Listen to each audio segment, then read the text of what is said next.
Alrighty, welcome back, everyone. We just talked about the statement teams from this past weekend. LSU and Indiana made the biggest statements, at least in my mind. Really proved that they are big-time contenders in their conference, and maybe, just maybe, getting to that CFP for Indiana would be incredible to watch that unfold. But let's get into a couple of top 25 results, and the first one here, I'll be totally honest with you guys. I forgot this game happened. There was so much stuff that happened on Saturday that when I was preparing for this show, didn't include this game until I realized it was a game that I needed to cover. And I realize now it says 6 next to Oregon.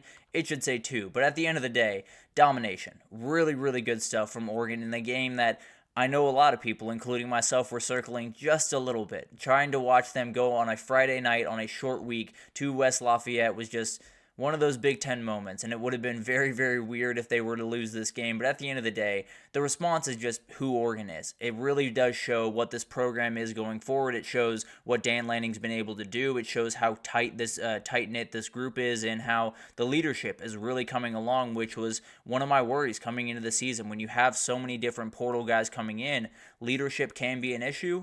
It's not an issue on this team. I can say that very, very confidently, and the Oregon defense just continues to impress. They continue to get better. This is one where technically Purdue was able to run the ball, but at the end of the day, they didn't need to run the ball. They needed to throw the ball, and they were not able to do that even a little bit. Under 100 yards passing, and that was the difference because they were down 21-0 in a hurry. But at the end of the day, remarkable response from Oregon, one of those that has to build a ton of confidence in what this team can be, and frankly confirms to me that they are very much a title contender moving forward.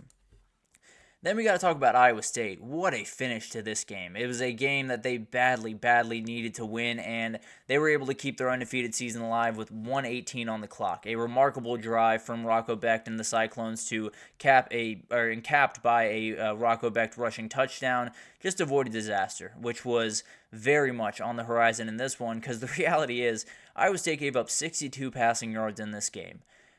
Feels like a way you win a game. Well, when you give up 354 on the ground, it's going to be an issue. So that's something that Iowa State needs to figure out, and frankly, that was a strength coming into this game. They were able to absolutely stonewall West Virginia last weekend, but UCF just had their number. RJ Harvey went for 196, 2 scores. Ja'Cory Brown, the backup quarterback that came in for KJ Jefferson last week, 154 and a pair of scores as well. They got to be able to figure that out if you're Iowa State. But at the end of the day, the Iowa State offense picked up the slack when they absolutely needed to. 274 through the air, 256 on the ground. Jalen Noel had 153 on the day. 3 rushers had over 50 yards.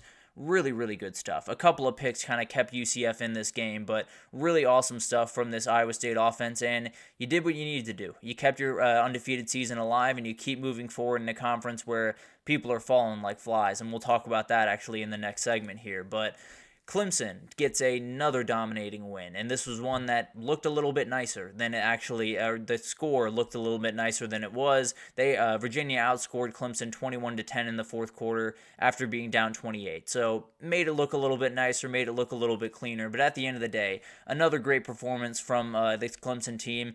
Garrett Riley's just rolling now. He feels fully confident in the guys that he has. He feels fully confident in Cade Klubnik, and he's playing around with a lot of stuff. Even Antonio Williams, as you can see, hit a deep ball in this game. So they had 345 through the air, 195 on the ground. It's just everything is going right for this Clemson offense right now, and they head into their bye 6-1. And frankly, if I told any Clemson fan that you were going to be 6-1 going into your bye and your only loss was to Georgia, they would sign up 10 times out of 10. That was probably what they expected going into this season. So now you feel really good. You got Louisville at Virginia Tech at Pitt coming out of the bye, so going to be really tough. And then obviously South Carolina at the end of the season will be a very interesting matchup. But 11-1 still very much on the table. Definitely some hurdles coming up that'll be a little bit bigger than the ones that they've jumped over thus far.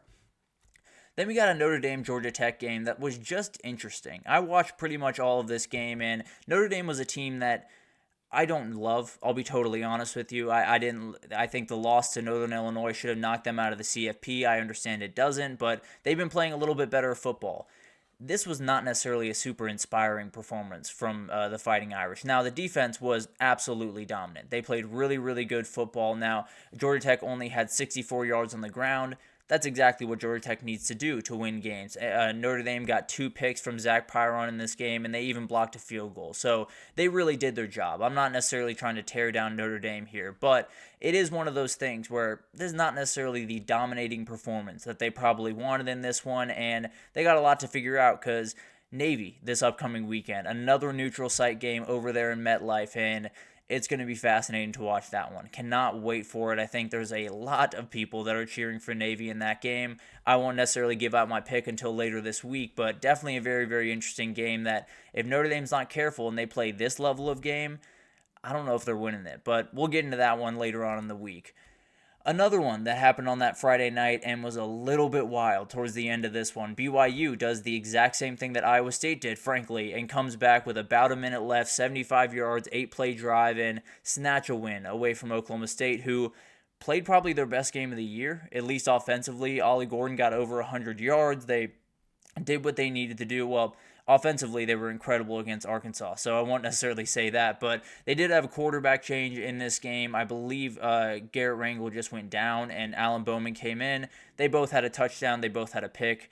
Pretty much the quarterback situation over there at Oklahoma State right about now, but BYU needed this one really bad, and it was very interesting because BYU, the first couple of weeks, a lot of their wins, you'll look back on them and say, they got a lot of bounces their way. They got that couple of picks, that pick six, the things that aren't necessarily super sustainable. They were getting pretty much week over week, which was very wild to watch. They didn't get it in this one. They lost the turnover battle, and they were able to win it. So that's a huge, huge confidence builder, and one of those that I didn't think BYU was necessarily capable of winning. So absolutely huge for them, and proves that they're a team that not only can win because things go their way, but they can win even when things don't go their way all that much. Then we had another team that was tested just a little bit on the road over there at Mississippi State. Texas A&M gets a big-time win, and I think it's one of those things, not the prettiest performance by any means, but you got LSU on the horizon. You have a Mississippi State team that's gaining confidence every single week. I'm not necessarily going to be super worried about this one. I am a little bit worried about Connor Wegman's play in this one. I believe he had 2 picks, so a lot to figure out there. No two ways about that. But at the end of the day, getting out there, getting a road win in the SEC, especially this year, is not necessarily an easy thing to do. But Michael Van Buren is someone I want to talk about, the quarterback from Mississippi State. He's a really good player, and I think he's going to be a problem next year when people have to prepare for him because 22 for 41, 242, 3 touchdowns, 1 pick in this game. He does everything for this offense. He's really, really incredible, and he's had a start to his career that was at Texas, at Georgia, and then A&M at home. It's going to get easier. Maybe he just totally lights the world on fire the rest of the way. But A&M currently sits atop the SEC, and they got LSU coming to town, which will decide what goes forward in the SEC as the top team. But as of right now, I think the biggest thing is Connor Wegman's got to clean it up a little bit. Can't have 2 picks in that game against LSU and expect to win. So a lot of things to figure out for A&M. But you get a win on the road at the SEC. I'm not necessarily going to scoff at that by any means. This was a weird game, yet another game that Auburn just finds a way to win, and I cannot for the life of me figure out how they did it, but they continue to do it. It's one of those things that I know Josh Payton, a lot of people around the industry talk about a lot. Winning games is a skill, and Auburn does not have it by any means. But both these teams played pretty ugly football. Missouri missed 2 field goals, had 2 fumbles. Auburn missed 1 field goal, had 1 fumble, and they won the turnover battle and still somehow lost. I genuinely cannot fathom how Auburn gets this done every single week, but Missouri needed this one badly. They fall in this one, and then they go on the road to Tuscaloosa kind of licking their wounds. Does not feel good. But now you go to Tuscaloosa with them licking their wounds and you feeling pretty confident, and you win that one. It's a program-defining win, the biggest win of Eli Drinkwitz's career, and definitely puts you on a very, very good track for the CFP and maybe even pencils you in. But we'll get there when we get there.